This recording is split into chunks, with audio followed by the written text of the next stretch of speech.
जरा सोचो तुम्हारे हाथ एक ऐसा फोन लग जाए जो पहले ही बता दे कि फ्यूचर में क्या होने वाला है और इसका फायदा उठाकर तुम माला माल हो जाओ। लेकिन चीजें जैसी दिखती हैं उतनी सीधी हैं नहीं। कहानी की शुरुआत में एक औरत रेलवे स्टेशन पर मैसेज पढ़ते हुए चल रही थी। उस मैसेज में लिखा था कि जवाब उसे 1114 क्रॉसिंग पर मिलेगा, लेकिन वहां पहुंचने पर उसे मौत के सिवाय कुछ नहीं मिला क्योंकि एक ट्रेन ने उसे कुचल दिया। उधर थाईलैंड में एक मैक्स नाम का अमेरिकन कंप्यूटर इंजीनियर अपना काम खत्म करके वापस अमेरिका जाने के लिए होटल में पहुंचा तो उसे एक पार्सल मिला जिसमें भेजने वाले का नाम ही नहीं था। जब उसने पार्सल खोलकर देखा तो उसमें एक बहुत एडवांस फोन था। कमरे में जाकर मैक्स ने फोन छोड़कर टीवी ऑन किया और न्यूज देखने लगा। तभी उस फोन पर एक मैसेज आया जिसमें लिखा था कि होटल में अगले 2 दिन तक 50% ऑफ का ऑफर होगा। मैक्स ने रिसेप्शन पर फोन करके जब पता किया तो ये बात बिल्कुल सच निकली। इसीलिए मैक्स ने 2 दिन और वहीं रुकने का फैसला किया। वीकेंड पर भी मैक्स न्यूज देख रहा था जब खबर आई कि जिस प्लेन में वो जाने वाला था वो क्रैश हो गया है। उसमें बैठा कोई भी आदमी जिंदा नहीं बच पाया। उसे एहसास हुआ कि उस फोन में आए मैसेज की वजह से वो बच गया था। तभी मैक्स को एक और मैसेज आया जिसमें लिखा था कि उसे सीजर नाम की कंपनी के शेयर खरीद लेने चाहिए, लेकिन उसने इस मैसेज को अनदेखा कर दिया। कमरे में वापस आकर मैक्स ने फोन कंपनी को कॉल करके मैसेज भेजने वाले का पता लगाने की कोशिश की, लेकिन उनके सिस्टम में भी कुछ नहीं पता चला। तभी टीवी पर खबर आई कि सीजर कंपनी के शेयर आसमान छू रहे हैं और जिन भी लोगों ने उसमें पैसा लगाया था वो अब करोड़पति हो चुके हैं। ये खबर देखकर मैक्स हैरान रह गया और साथ ही साथ उसे ये मौका गंवाने का दुख भी था। अगले दिन उसके फोन पर मैसेज आया कि उसे प्राग जाना चाहिए। इस बार मैक्स ये मौका नहीं गंवाना चाहता था, इसलिए वो बिना सोचे वहां पहुंच गया। एयरपोर्ट पहुंचने पर एक रशियन टैक्सी ड्राइवर ने उसे आधे पैसों में होटल तक पहुंचाने का वादा किया, जिसे सुनकर मैक्स भी मान गया। रास्ते में यूरी ने उसके फोन की तारीफ करते हुए उसे अपना कार्ड भी दिया क्योंकि उसका फोन और बाकी गैजेट्स का साइड बिजनेस था। होटल पहुंचकर मैक्स ने कुरियर कंपनी को फोन लगाया ताकि पता तो चले ये फोन उसे भेजा किसने है, लेकिन उन्होंने भी कुछ भी बताने से इनकार कर दिया। तभी उसे मैसेज आया कि कसिनो में जाकर 13 नंबर मशीन में खेले। 3 बारी में तो कुछ नहीं बनेगा, लेकिन 4थी बारी में लग जाएगा सीधा जैकपॉट। वो जब कसिनो पहुंचा तो उस मशीन पर कोई बैठा हुआ था,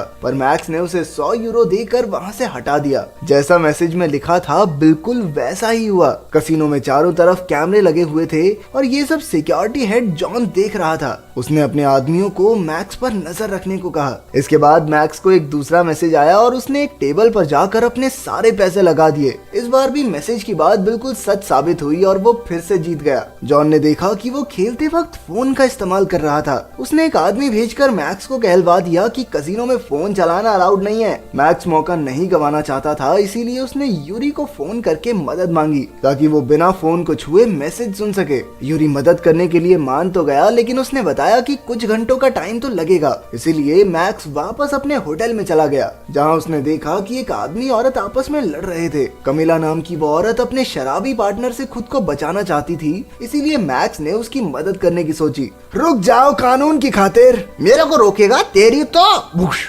मैक्स के बेहोश होने पर पता चला कि ये सब तो सिर्फ एक दिखावा था ताकि वो लोग मैक्स के सिम कार्ड को कॉपी कर सके। जब मैक्स को होश आया तो वो आदमी वहां से जा चुका था। तो मौका देखकर मैक्स ने कमिला के साथ फ्लर्ट करने की कोशिश की। उधर जॉन की टीम को पता चला कि दुनिया के किसी भी सिस्टम में मैक्स के फोन पर आए मैसेजेस का कोई रिकॉर्ड नहीं था। उधर मैक्स यूरी से मिला जिसने उसे वायरलेस ब्लूटूथ ईयरफोन्स दिए। अभी तुम्हें फुद्दू बात लग रही होगी, लेकिन ये 2009 की मूवी है, ठीक है। उस टाइम की खतरनाक टेक्नोलॉजी है। खास बात ये थी कि फोन पर आने वाले सभी मैसेजेस को वो सुन सकता था। उरी भी उन मैसेजेस को देखकर हैरान हुआ, लेकिन फिर मैक्स ने उससे पूछा कि क्या वो इन्हें भेजने वाले का पता लगा सकता है। उरी ने बताया कि इसके लिए बहुत हाई लेवल की हैकिंग चाहिए और वो ये सब सिर्फ मॉस्को जाकर ही कर पाएगा। मैक्स कसिनो में आकर मैसेजेस की वजह से बार बार जीतता गया। ये देखकर जॉन और उसके आदमी उसे पकड़ने के लिए पीछे भागे। उनसे बचते बचाते मैक्स जैसे ही बिल्डिंग से बाहर निकलने वाला था, तभी FBI के स्पेशल एजेंट डेव ने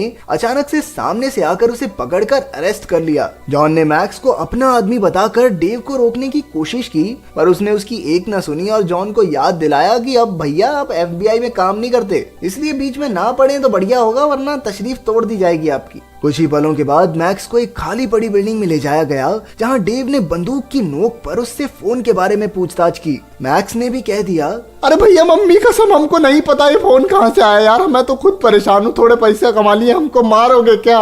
उसे इस तरह डरा सहमा देखकर डेव ने भी उसकी बात पर भरोसा कर लिया। कुछ ही देर बाद जॉन भी वहां पहुंच गया और ये देखकर कि वो वहां से बिना जवाब मिले नहीं जाने वाला, तो डेव ने उसे सारी जानकारी बता दी। दरअसल FBI उन लोगों का पता लगाने की कोशिश कर रही है जिन्होंने मैसेजेस के दम पर बहुत सारे पैसे एकदम से कमा लिए हैं।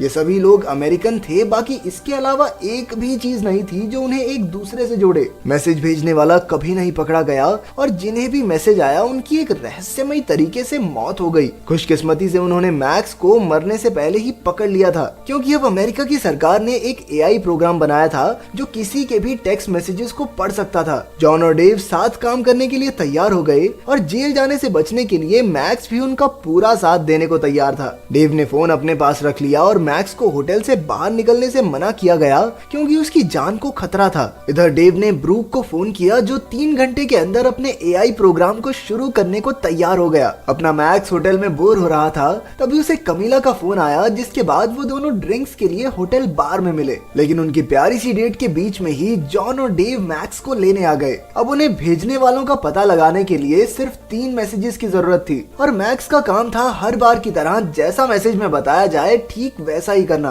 मैक्स ने फिर से अपना सारा पैसा दांव पर लगा दिया, लेकिन इस बार वो हार गया और फोन पर एक मैसेज आया जिसमें लिखा था कि अगर एक और बार फोन बंद हुआ तो वो मारा जाएगा। जैसे ही ब्रूक के AI प्रोग्राम ने लोकेशन ढूंढी तो वो एकदम हैरान रह गया और उसने जल्दी से पूरे सिस्टम को बंद करने का ऑर्डर दिया। उसने डेव को कॉल करके ये मिशन जल्दी से बंद करने को कहा और जब डेव ने पूछा कि क्यों भाई, क्या चक्कर है, तो उसने बताया कि हो सकता है ये उन्हीं के AI प्रोग्राम एक्िलॉन का काम हो। इधर हेडक्वार्टर्स में ब्रूक का दिमाग फटा जा रहा था और उसने सबको ये पता करने में लगा दिया कि आखिर उनके सिस्टम को किसने हैक किया है। लेकिन जांच करने पर पता चला कि किसी बाहर के आदमी का इसमें कोई हाथ नहीं है। शाम को मैक्स कमीला से मिलने गया, जहां उन्होंने अपने रिश्ते के बारे में बात की और कुछ प्यार भरे लम्हे साथ बिताए। अगले दिन कमीला को एक फोन आया और उसे ऑर्डर्स दिए गए कि मैक्स को किसी भी तरह घर के अंदर ही बिजी रखे। दूसरी ओर मैक्स के फोन पर एक मैसेज आया जिसमें एक एड्रेस था। ब्रूक ने डेव से कहा कि मैक्स की जगह एक एजेंट को वहां पर भेज दे। डेव को शक था कि वो इतनी आसानी से उन्हें बेवकूफ नहीं बना पाएंगे।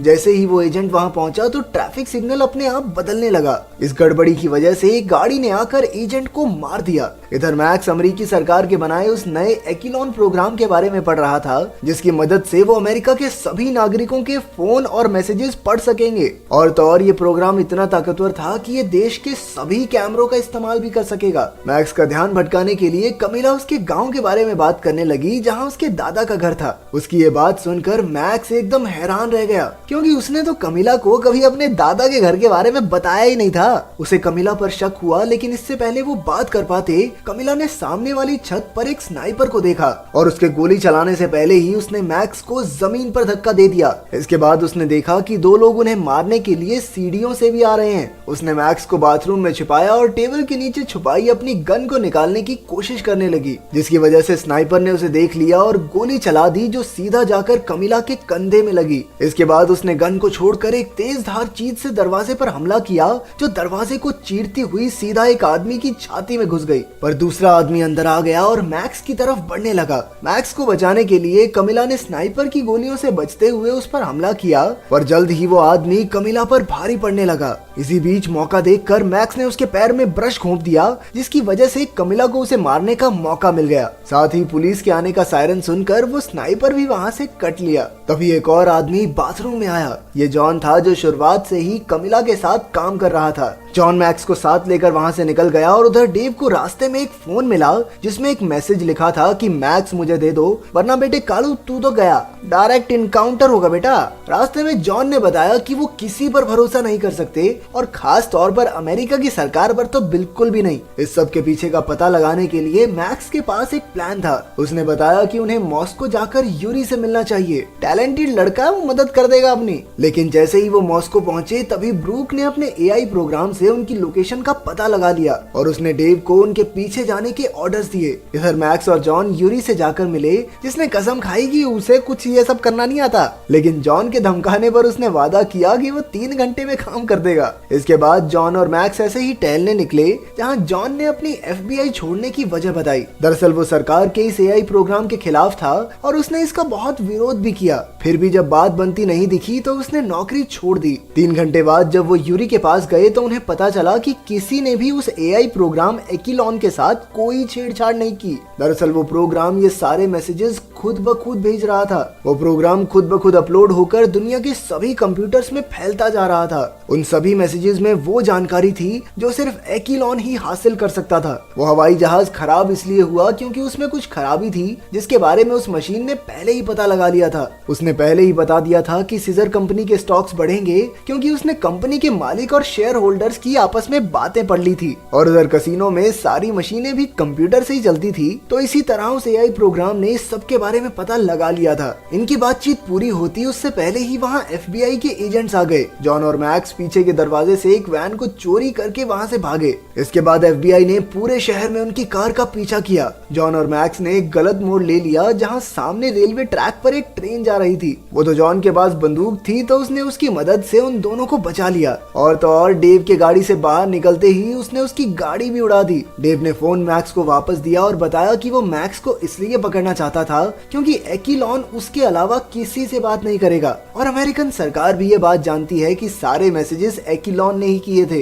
ये सुनते ही मैक्स ने अपनी बंदूक डेव पर तान दी, पर डेव ने उसे भरोसा दिलाया कि अब वो उसी के साथ है। इसके बाद एक मैसेज आया जिसमें मैक्स की पहली नौकरी का एड्रेस लिखा था। जब दिए गए पते पर पहुंचकर मैक्स ने मशीन में अपना पासवर्ड डाला तो उन्होंने देखा कि वो तो एकदम खाली था। दरअसल वो एआई कंप्यूटर प्रोग्राम हेडक्वार्टर्स के कंप्यूटर को छोड़कर खुद ब खुद अपने आप को इस कंप्यूटर में डाउनलोड कर रहा था ताकि सरकार भी उसे काबू न कर सके। धीरे धीरे ये प्रोग्राम पूरी दुनिया के कंप्यूटर्स में फैल जाएगा और फिर उसे कोई बंद नहीं कर सकेगा। डेव ने मैक्स को इसे रोकने को कहा। तभी एक मैसेज आया कि ऐसा करने की कोशिश भी मत करना। मैक्स ने स्क्रीन पर देखा कि एक्विलॉन ने सभी लोगों का पैसा अपने कब्जे में कर लिया था। अगर उसने इस वक्त सर्वर को बंद कर दिया तो सबके पैसे डूब जाएंगे, इसलिए वो किसी और तरह से उसे रोकने की कोशिश करने लगा। वहाँ एक कैमरा और हेडफोन्स मौजूद थे जिसकी मदद से उसने एक्विलॉन से बात करनी शुरू की। एक्विलॉन ने उसे बताया कि उसका मकसद सिर्फ अमेरिका की आजादी की रक्षा करना है और जो भी चीज उसके बीच में आएगी वो उसे खत्म कर देगा।